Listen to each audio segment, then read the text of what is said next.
I think we may see ourselves in a very different borrowing environment. And I think what's the positive side of that is, as long as you set yourself up for and properly manage the choppiness along the way, is we're going to be presented with perhaps the greatest opportunity that we've had in our lifetime to create monumental wealth. This is your daily real estate syndication show. I'm your host, Sam Rust. Joining us today is Neil Timmins. Neil started early in his career as a real estate agent, becoming the number one RE/MAX agent in Iowa at 29. And then he moved from just solely focusing on his agent business to flipping, wholesaling, novating properties. Along the way, a lot of good cash wins, but consistent cash flow was missing from the equation. And Neil then focused his efforts on commercial real estate and achieved financial freedom in short order. Neil, thanks for joining us. Looking forward to the show today. Sam, great to be here. Thanks so much for having me on. So I'm curious, maybe go back even before you became a realtor. I know you played football in college. Yeah. What was the path like after college? Did you know you wanted to get into real estate? Did you fall into it? What's the journey like? Yeah, so I got out of college, went to University of Nebraska at Omaha, came back here to Iowa, to Des Moines, and took my first job at Wells Fargo. Became a personal banker there, checking accounts, savings accounts, second mortgages. Nothing particularly. Is that as boring as I think it is? No, it's way boring. Yes. Okay.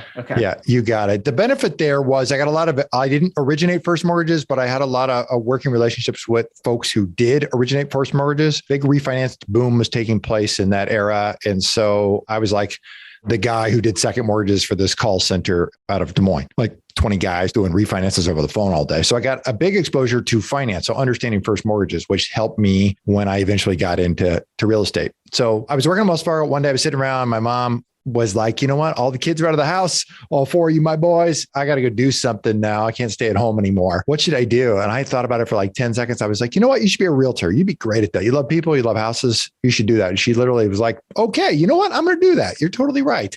She went, did it, had tremendous success. Her first year goes by and her and I are talking. She tells me how much she makes. She makes twice as much as I did working at Wells Fargo. And I was like, wait a second here. Time to make a change. And so that's what I did. Got into real estate, right? I was at Wells Fargo just under 2 years and went and joined a traditional brokerage. And that was my first step into the real estate industry. What did you learn in your time working either at Wells Fargo and then at RE/MAX in the single family stage before you started, branching out and doing wholesaling and all those different things, and then eventually turning to commercial? But what skill sets did you pick up in that 5-year window that you've carried with you from forward to today? Marketing in a big way, selling, and team structure, building a team.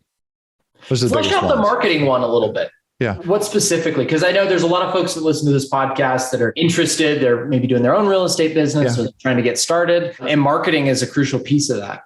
Yeah. For me, it's direct response marketing. So I was my first coach and mentor inside of traditional real estate. It was all direct response, not branding, not really positioning. It's, send them an offer and get them to respond to an offer, to raise their hand if they want to sell a home. Really just get direct response marketing. And then that led me down a path of studying Dan Kennedy's work and then a whole bunch of folks in that realm. And while I don't, I wouldn't say I major in it, if you will, but I'm a student of it so that, when we bring something on or we do a marketing piece, there's the thoughts in the back of my mind to go, how does this line up? What kind of responses do we get? Yeah. Do you use direct response today on the commercial side? What's an example of that? Well, in its simplest form, an example would be you send a postcard or send a letter going, I want to buy your property. Call me back. I want to buy property ABC, whatever the story may be. Here are your benefits that I can give to you, right? I can buy it as is. I can buy it for cash. Whatever your benefits are, I can pick closing the day you want to close. I can help you facilitate at 1031 and call me back. And so the direct response is, the only one option is not, they don't formulate like, oh, that person is now top of mind, like a Goodyear blimp flying overhead. In the event I need to change my tires 3 years from now, right? I go get Goodyear tires. It's, do I want to sell my property or not? And if I do in the future, great. Maybe it becomes sticky. So I put it in the top drawer of the desk and maybe I'll call them back at some point in the future. What avenues are you using direct response today? Is it solely for property acquisition? Are you using that on the investor hunt as well? Yeah, no, it's solely on the acquisition side. Yes. Solely on the acquisition side. When you're going direct to seller, are you doing notes, mailers, Oh, I've tried it all. online, Yeah, all of it? yeah, we tried it all. Yeah, from a mailing standpoint, yes, letters, postcards, notes, sticky notes on top of a letter. Oh, we've tried multiple things because I was trying to testing to go, what gets a response? And, everybody always, I get asked, well, what's the best one? Well, the best one is the one that lands in somebody's hand when the timing and circumstance are perfect. Yeah. So it almost, my experience is like, as long as your message is clear and you can convey that, and it's not too wordy, they all work. So something that I get asked a lot by people who want to go down that path is, how do I know how much to spend? Oh yeah. Direct response marketing, and they're worried, I'm going to spend $10,000 and, I do something wrong in my wording and I'm going to get their responses. How do you answer that question when people come to you like, Neil, I want to get into this. I want to start flipping homes or wholesaling, whatever it is. Yeah. What's your all right. So those are two different sides. So let's say on the commercial side or on, the fix and flip side. On the commercial. Yeah. On the commercial side. Well, I'm in Iowa. There's only so many commercial buildings that even exist in the whole state. So in my mind, my goal is to spend as much as I possibly can because there's always a return there. If you can get a response, if it is, what it is that you're after. So, for other folks getting started, or you may not, tend to be that aggressive, if you will. It's, identify a budget, but you're going to have to, 100 probably doesn't move the needle. You're going to have to send out, I don't know, 500, 1,000, 1,500, 2,000 to get any level of real material response. And going back to the question you asked me earlier, one of the skill sets that I was able to build on the house side is that there's so many houses, I get so many at bats that you just get really good. You get really comfortable speaking with people, understanding how to ask those questions, how to answer those questions. And I think that would be a particularly challenging skill set to build if somebody's coming straight into commercial without possessing that skill set, because the number of bats you get are not as significant, and every deal is worth a whole, 20 times more probably. That makes sense. What are the KPIs that you keep track of today? I mean, you're trying to reach out to, if not all the commercial properties in Iowa, a vast percentage of them. Yeah. What are you paying the most attention to? Our response rate, it's pretty simple. If you're, say you're going to mail, it doesn't matter what, you're going to mail 1,000 apartment owners. You're going to mail 1,000 units. Great. How many people actually call back? What kind of response are we getting? And then of those people that call back, what percentage of them are actually interested in selling? Meaning they didn't call you to tell you to get me off your list. Right. Yeah. So what's the response there? And then from there, it's how many offers do we make and how many offers are accepted? Yeah. Right. What do you generally find, if you don't mind sharing, what your response rate is to just get to somebody who's theoretically interested? You may not close a deal with them, but they at least got to, I'm engaging with you to see if I might be willing to transact. Yeah, it depends on the property type. I say that because, if you had a shotgun approach, it's not that many. I mean, you could send out 100 to 200 and you'll end up with, 1 to 3% response rate in terms of having that engagement. But I'm suggesting that if you said I wanted 100 apartment units, somewhere between 100 and 200 apartment units, our response numbers would not look anywhere close to that. I'm suggesting just, a shotgun approach. We just said any and all commercial. It doesn't take that much to get a response, but the more granular you make it, right, then more narrow that focus is, the lower that response rate is going to be. Based on my personal experience, which is somewhat limited with this type of marketing, but I would guess that the larger community or complex that you're going after, the lower your response rate is going to be. Absolutely. There's almost no return. That's exactly right. Yes. And part of that is, it's not just the dollars and cents. It's not just all of a sudden the fact that it's 200 is what both of those things mean. And it typically means more sophisticated, typically managerial structure in place in several cases versus, if you just said, I want to buy a $500,000 commercial place, whatever that is, it doesn't matter. A sixplex, well, a mom and pop runs that, but just a person does that. Oftentimes they're just doing it all. They don't have that structure. There's not tiered things. You're going to mail that. It's going to their personal house. It's just a different recipient of that piece, and therefore they respond differently. Lionshare Bookkeeping believes the key to generating wealth is understanding where it comes from and where it needs to go. They provide bookkeeping and financial coaching exclusively to real estate investors, focusing on cash flow, strategy, and action. Go to lionsharebookkeeping.com/apartments to connect with them now. That's interesting. Well, thanks for indulging me as we went down that rabbit hole a little bit. I know that that's hot on people's mind, particularly as the environment is flipping to be maybe a little bit more acquisition friendly, or people are looking to retire. And a lot of times it is those mom and pop owners that are willing to entertain somebody who just reaches out to them and elicits some sort of response. You're exactly right.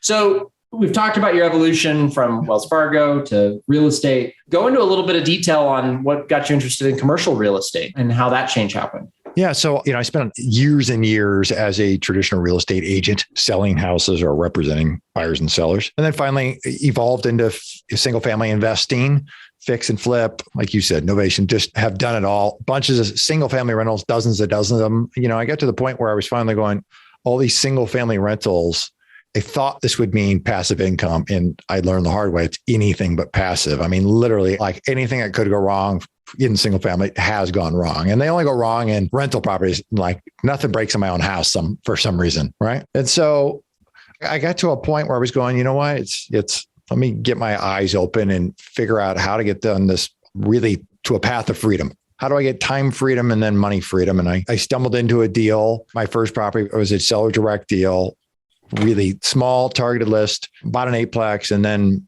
it's dented and scratched. It just needed everything. So tore it all apart, put it all back together, filled it up, refinanced it, did a traditional CRE methodology in this, and cash flow is like a champ. And then I got another one. And then, the next year I got a couple more. And just for me, I just became a very avid reader, a student of that business to continue to go down and down and down, deeper down this rabbit hole, if you will, to expand my holdings and eventually get to a point where I amassed quite a few, and it just significantly overtook all the things I do in the single family world. Yeah. And so what's your portfolio look like today? Industrial. We've got several thousand square feet of industrial, retail.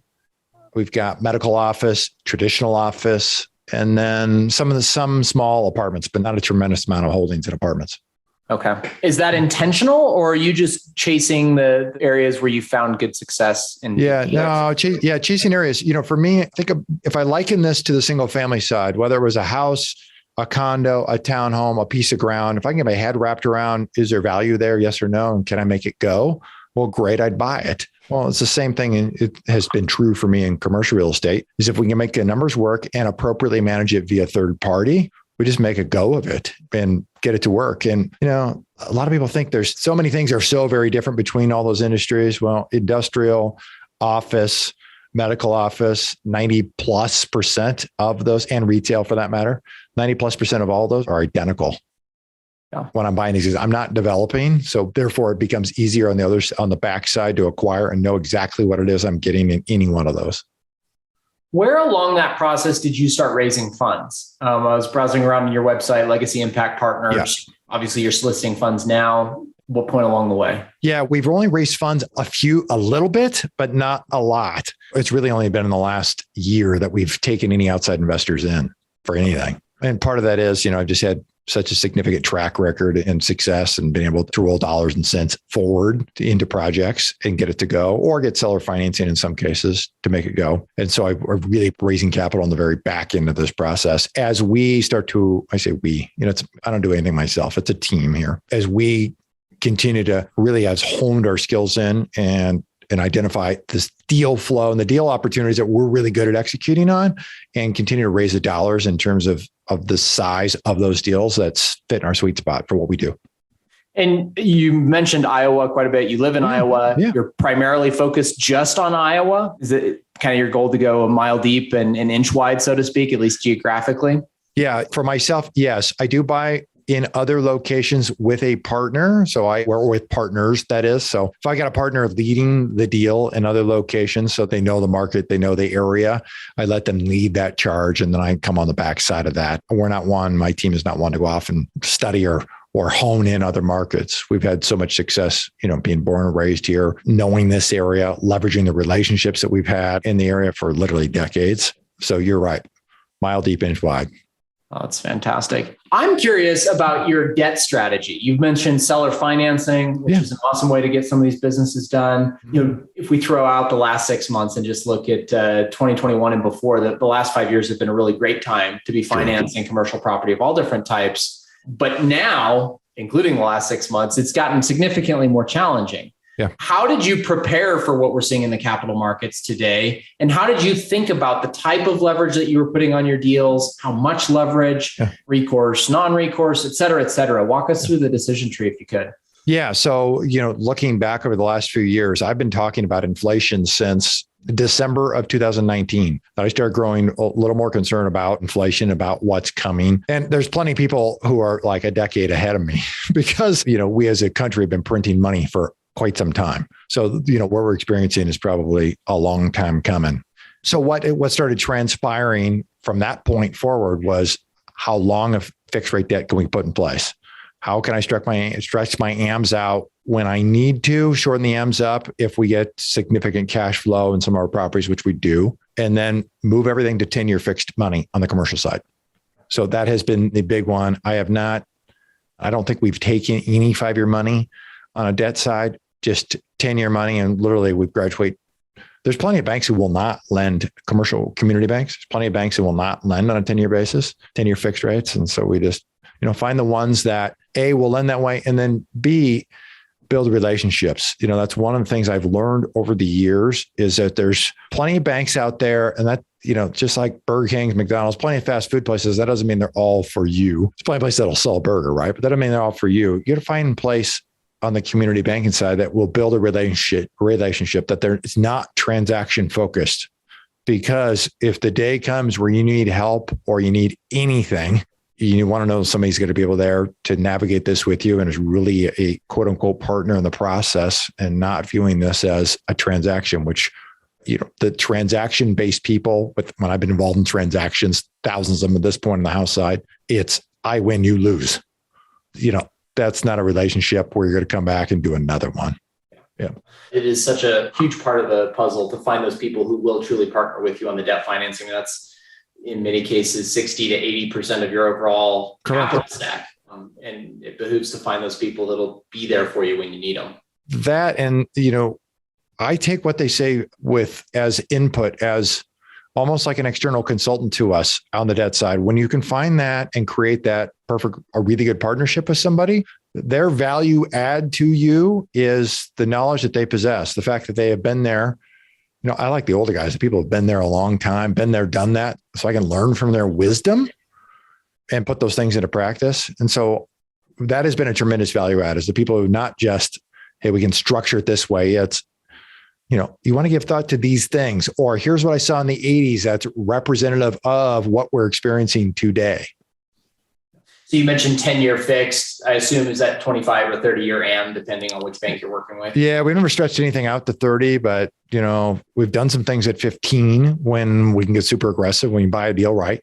15, 20, 25. 20 to 25 is pretty standard. Yeah, I'm curious, you're dealing with several different types of assets, all broadly in the commercial space, not a ton of apartments. What's the metric that you're looking at? You're like, if I can get my unlevered yield on cost to X, or if I can buy at X cap rate with this many bips of compression that I know I can achieve, or expansion, if you will, by adding value. I know that all metrics are flawed. That's something that you have to realize as a real estate investor, but we usually have a favorite or two. Yeah. I'm curious what yours are. Cash on cash return. I love it. Cash, double digits, cash on cash return. That's my favorite metric. And over what period of time? So first year, double digit on a levered basis at 75-25. So 25% down, double digit return. That's my favorite. I think we would all agree that those are very viable projects when you can find that. Get them on long-term fixed rate debt, and man, you've got an annuity with none of the downside of an annuity, right? Yeah. Well, that, and I think what you now, going back to what I said earlier is, we really delay bringing any money in, and now I think you can get a sense why, because we're pretty picky about what deals we take on, because I want to make sure they're absolute winners from the get-go. I don't want to gamble. We want to lock in a win. And so uncovering those as you go from both an off-market standpoint, which we spend a lot of time, energy, effort to cultivate deals off-market. And then I say off-market, what I mean by that is seller direct. And then also from the broker side, also off-market. We haven't bought one deal. I take that back. We bought one deal that was on market, but everything else has been off-market, either seller direct or through a broker who's got a pocket listing, and the deal never goes on market. Yeah. Right. So what's the 5-year goal for Legacy Impact Partners? Where do you want to be in 5 years? Yeah, our biggest goal is, really to continue to do more, to continue to grow, dollars and cents wise. If we can hit $50 million in total assets, gross assets under management, if you will, that'd be tremendous. Now, that said, the matrix we got to buy correctly. We got to get cash flows away. So the top line is really out the window. It's really buying solid deals so that we achieve our return goals. What I think is coming through some really interesting or challenging times is potentially, very similar to what we saw in the country in the, 1979 to about 1986, double-digit inflation. The last time inflation was at this level, the 10-year Treasury traded at 12 to 14, a range in a year. We're at 310 today. And so I think we may see ourselves in a very different borrowing environment. And I think what's the positive side of that is, as long as you set yourself up for and properly manage the choppiness along the way, is we're going to be presented with perhaps the greatest opportunity that we've had in our lifetime to create monumental wealth. But it doesn't come if you swing for the fences on every project, lever it up to the gills and floating rate. No, because the opportunities that will come from what you just said, will come from the projects that get taken from the people who levered up and didn't make it through the choppiness. That's the unfortunate truth. Yeah. Fantastic. Well, Neil, as we get ready to close up here, what's a habit that you formed that's served you well and contributed to your success, daily or weekly, something that you do? Yeah. I didn't put it in until like 2 years ago, maybe about 2 years ago, is working out. 6:30, 7 o'clock a.m. every day, somewhere in that range is workout. I played football. I think I got burnt out on working out as much as I did through that era. That I always did light stuff along the way to stay in somewhat shape, but really started lifting and get a little more serious about it. And the benefit of that has been, it allows me to take on more stress because there's an outlet for it. And that's been terrific. I got to ask, as a former right tackle, what's your personal record on the bench with 225? Oh, what were you doing back today? 225 pounds? Yeah. Probably 10. Okay. I showed up. I went to the University of Nebraska. I showed up. I was like the smallest lineman. I'm 6'5" and I played at just under 300 pounds. I was like the smallest dude there. Every day, my freshman year, I got beat up. The freshmen play against the starting defense. So I was like the beat up dummy guy. Every day, I just got beat up from this one dude, just a brute dude, all conference, everything. The next year, he plays in the Super Bowl. I mean, that's what I had to go up with every day. So it was a tremendous amount of athletes there. I just happened, I don't know, they somehow still let me on the team, which was kind of them. That's fantastic. Yeah. Nothing better than a bunch of farm boys at a Midwest school. Yeah, you're exactly right. There's some meat in the trenches there. Yeah. Well, Neil, I really appreciate you taking the time. Really interesting stuff for our audience. If folks want to reach out, learn more about what you're doing in Iowa through Legacy Impact Partners and different programs that you have set up, how can they reach out and get in touch? Yeah, you can do a couple of things, and I'll give you one of the things I mentioned is we do a lot of off-market deals. I wrote this little piece, a little cheat sheet, uncovering off-market commercial deals, the who, the where, the how. If you want to get this, you can just get it on my website, legacyimpactpartners.com/gift, GIFT. And you can connect with me there. The website's the best place. It has all my social links. I'm everywhere. So you can find me certainly on Facebook and on LinkedIn as well. Fantastic. Well, thank you, Neil. Thank you to our audience for joining us. This is your host, Sam Rust, signing off. Thank you for being a loyal listener of the show. Please subscribe and share it with your friends. We want to help you become the passive investor you've always wanted to become, but also the operator you've always wanted to become. We want to be the number one resource for your real estate investing journey. But go to lifebridgecapital.com where you can start investing in real estate today.